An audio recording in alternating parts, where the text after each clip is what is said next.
All right, everybody, welcome back for another deep dive.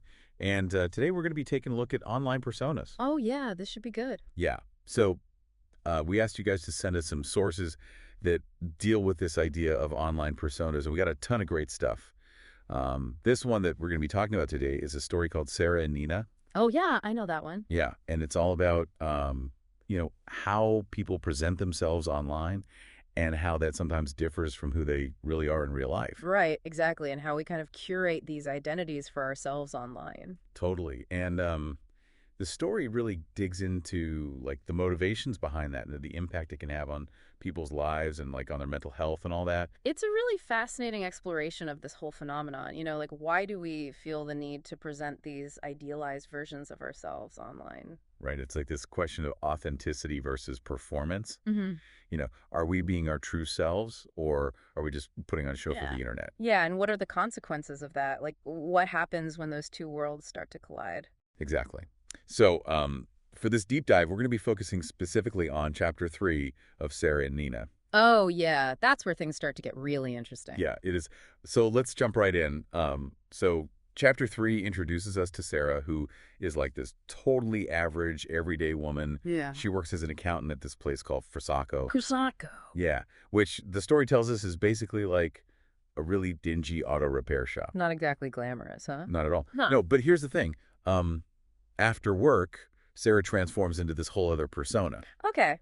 I'm intrigued. Tell me more. Right. So she becomes Nina, this like glamorous, carefree online personality who seems to be living it up in, wait for it, Los Angeles. Wow, Los Angeles, that's a whole vibe. Right. It is. And that's totally intentional. Like the story makes it clear that Sara is very deliberately crafting this image of herself as like this LA influencer type. It's interesting how she's using location as part of her persona, like associating herself with a place that's known for fame and fortune and all that. It's like she's trying to elevate her status by like borrowing the coolness of LA or something. Totally. Yeah, it's all about perception, right? Yeah, exactly. And the story goes into a lot of detail about how Sara physically transforms into Nina too. Like it's not just about putting on some makeup. Oh, I bet she's got a whole routine. She does. Yeah. It's like a full-on production. We're talking like carefully chosen outfits, perfectly styled hair. And of course, the perfect lighting. Oh yeah, gotta have that ring light. Gotta have it. Yeah, and of course there's a whole arsenal of apps involved too. For like editing photos and stuff. Exactly, like changing her eye color, Yeah. tweaking her face shape, smoothing out her skin, the whole 9 yards. It's amazing what you can do with technology these days. It's like you can literally create a whole new you. And that's kind of what Sara's doing, right? Like she's using all these tools to construct this idealized version of herself. It makes you wonder, like, where do we draw the line between, like, enhancing our appearance and, like, creating a completely artificial persona? Yeah, that's a really good question. And it's something that comes up again and again as we see Nina's online content. Like it's all very curated, very aspirational. Lots of beachy vibes, I'm guessing. Oh, tons. Like endless surfing pics, sponsored posts for a swimwear brand called Surfer Pink. Surfer Pink sounds familiar. Yeah, it's like a fictional brand the story uses, but it's totally believable. Like it could be a real thing. Right, like it fits perfectly with the whole LA influencer aesthetic. Exactly. But then there were these little hints sprinkled in about like even more revealing content being available on her OnlyFans account. Oh, wow. So she's monetizing her persona. Yeah, she is. She even straight up gives out her username in one of her posts. It's like onlyfans.com/Nina Forever Pink or something like that. Cold move. Yeah, it is. But it's also like super calculated, right? Like she's dangling this carrot of exclusivity for her most generous followers. Right. It's like a whole other level of access. Totally. And it makes you wonder, like, what are the motivations behind that? Is it purely financial or is there something else going on? Yeah, like is she trying to create a sense of intimacy with her followers or is it just a business transaction? Right. And what does that say about like the nature of online relationships and the way we value intimacy in the digital age? That's a whole other can of worms. Yeah, it is so much to unpack there. But let's move on to this one scene that I thought was really interesting where Nina decides to make a cheese soufflé for her online audience. A cheese soufflé? Okay, fancy. I know, right?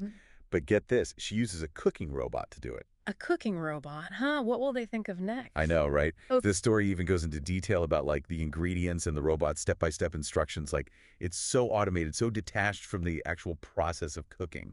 It's like this weird juxtaposition, right? Like this high-tech machine is doing all the work, but Nina is presenting it as if she's the one slaving away in the kitchen. Totally. And it's all for the gram. You know, Yeah. the whole scene culminates in this perfectly staged photo of the finished souffle with two wine glasses, two plates, like the whole romantic dinner for two set up. Oh, I bet she had a killer caption. Oh, she did. She wrote something like, Solicita bene mai meglio in due. Kiss for you. Hashtag loves better. Hashtag souffle and love.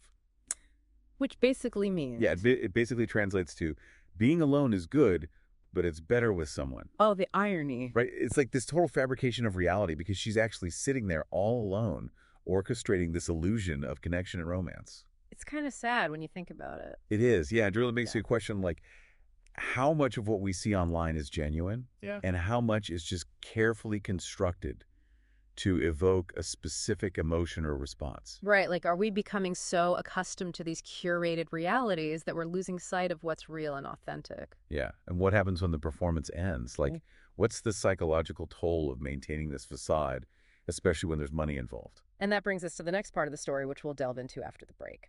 Okay, so we've seen, like, how much work Sara puts into creating this Nina persona, right down to the cheese souffle and the robot and everything. Yeah, it's a lot. It is. It really is. And I keep coming back to this question, like, why go through all that effort to present this, like, idealized version of yourself online? Yeah, that's a really good question. And it's something that a lot of researchers are looking into, you know, like, what are the motivations behind these online personas? Right, exactly. Well, one thing that seems to be a big factor is social pressure, you know? Oh, yeah, for sure. Like, we're constantly bombarded with images of people living these, like, seemingly perfect lives, right? Right, traveling to exotic locations, having amazing careers. Exactly. And it creates this, like, implicit expectation that we should be doing the same, you know? Yeah, it's like everyone's trying to one-up each other with their online presence. Totally. And so social media becomes this platform where we, like, showcase our highlight reels, you know? It's like we're all putting on a show for each other. Yeah, exactly. And so it's no wonder that people feel this pressure to present this, like, idealized version of themselves. Right. Because if everyone else is doing it, you feel like you have to do it too. Right. And it's not just about, like, keeping up with the Joneses. It's also about, like, seeking validation. Oh, yeah, for sure. Like, we all want to be liked and admired. And social media gives us this, like, easy way to get that validation, you know, through likes and comments and followers. Right. It's like this instant gratification thing. Yeah, exactly. But the problem is that this constant striving for online perfection can actually have a negative impact on our mental health. Oh, absolutely. I've definitely felt that myself. Yeah. You know, like scrolling through social media and comparing myself to other people and feeling like I'm not good enough. Yeah, it's so easy to fall into that trap, you know, because we're only seeing, like, a very narrow slice of people's lives. Right. It's like the highlight reel. Exactly. And so we end up comparing our own, like, behind the scenes to everyone else's highlight reel. And that's never going to end well. No, it's not. It can lead to feelings of inadequacy, anxiety, even depression. So it's like this double-edged sword. Yeah. Like, social media can be a great way to connect with people, Sure. but it can also be really damaging to our self-esteem. Right. It's all about finding that balance, you know, like using social media in a way that's healthy and positive. Which is easier said than done. It is. It takes effort, you know, like being mindful of how you're using social media and what kind of content you're consuming. Right. And maybe even taking breaks from it sometimes. Oh, yeah, absolutely. Like digital detoxes can be so helpful. Yeah, just to like reset and reconnect with yourself. Exactly. So speaking of Sara and her double life, Yeah. remember how she has this late night video call with a paying admirer? Oh, yeah, that scene. So the story goes into a lot of detail about, like, how Sara preps for the call. Oh, yeah, like changing into lingerie, setting up the ring light. Exactly. It's all very calculated, very performative. And the story even mentions that these calls cost 150 euros for 45 minutes. Wow, that's a lot. Yeah, it is. And it's like the standard rate, apparently. So she's literally selling her time and attention. Yeah, it's like a business transaction. Which is kind of a disturbing thought, you know? Yeah. Like, she's commodifying intimacy. Yeah, it is. And it makes you wonder, like, is she getting anything out of these interactions or is it just about the money? Right, like, where's the line between genuine connection and just, like, a performance? Yeah, it's a really complex issue, and it's something that we're going to keep exploring as we go deeper into the story. You know, it's crazy how this story, Sara and Nina, like, it really shows us this whole world of online personas and how much effort people put into creating them. Yeah, it's eye-opening, isn't it? It is, and it makes you wonder, like, if even someone like Sara, you know, an accountant, can build this whole elaborate online life as Nina. Yeah. What does that say about the rest of us? Right, like, how much of what we see online is actually real? Yeah, exactly. Yeah. And how do we even know it's genuine anymore? Well, I think one of the key takeaways from Sara and Nina is that we need to develop this like critical eye when it comes to online content. Like, we can't just take everything at face value anymore. Exactly. We need to be more discerning, like detectives almost.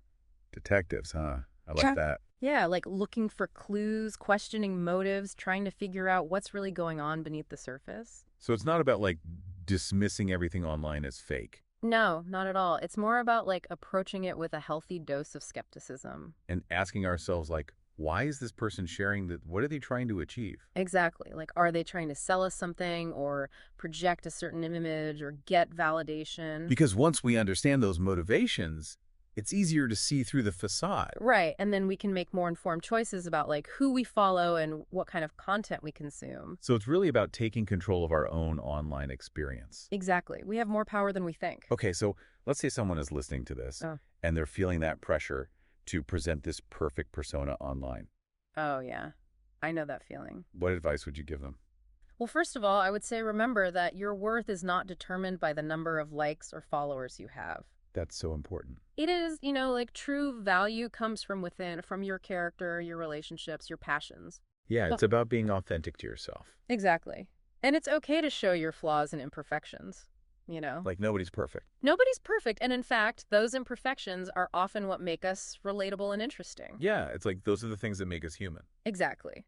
So instead of striving for online perfection, I would say aim for online authenticity. I love that, online authenticity. And that starts with being honest with yourself about why you're using social media. Right, like what are you hoping to get out of it? Are you seeking connection or validation, or are you just trying to impress people? And once you figure that out, you can start to make choices that align with your values. Right. And it's also important to set boundaries, Boundaries. Yeah, Yeah. like how much time are you spending online? Who are you interacting with? Exactly. It's okay to take breaks, to disconnect, to prioritize those face-to-face interactions. Yeah, those are the things that really matter in the end. They are. And I think it's also important to remember that behind every screen, there's a real person with their own thoughts and feelings. Yeah, we need to be kind to each other. Absolutely, both online and offline. Well said, well said. Okay, so I think that's about all the time we have for today's deep dive. Yeah, it's been a really thought-provoking conversation. It has. It really have.